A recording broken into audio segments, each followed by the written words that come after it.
Hi friends, my life Tamil channel and நான் உங்க கற்பம் பேசுறேன். இன்னைக்கு கேரட் புட்டிங் எப்படி செய்யறதுன்னு பார்க்கலாம் வாங்க. கேரட் புட்டிங் செய்யிறதுக்கு தேவையான பொருட்கள் 1/4 கிலோ கேரட் 2 முறை அலசிட்டு இந்த மாதிரி பொடியா கட் பண்ணி வச்சிருக்கேன்.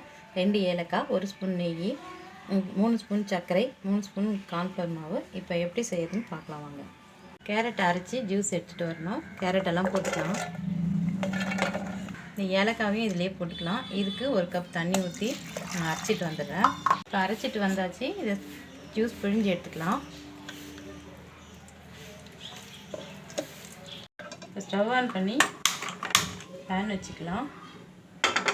இந்த ஜூஸை இதில் ஊற்றிக்கலாம். ஸ்டவ்வை ஹை ஃப்ளேமில் வச்சுக்கோங்க. கொஞ்சம் சூடாகட்டும். இந்த கேரட் ஜூஸ் சூடாகிடுச்சு. இதிலே சர்க்கரையை போட்டுக்கோங்க. சர்க்கரை கரையணும். 1/2 கிளாஸ் தண்ணி ஊற்றி கார்ன்ஃப்ளவர் மாவு கரைச்சிக்கலாம். கட்டிகள்லாம் இல்லாமல் கரைச்சிக்கோங்க.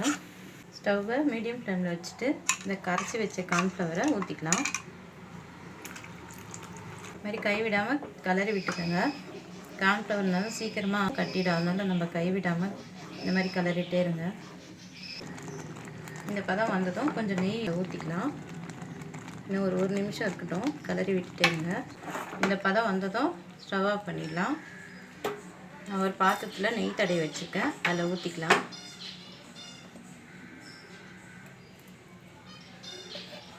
இது 1/2 மணி நேரம் ஆறட்டும். 1/2 மணி நேரம் ஆயிடுச்சு. தட்டில் திருப்பி போட்டுக்கலாம்.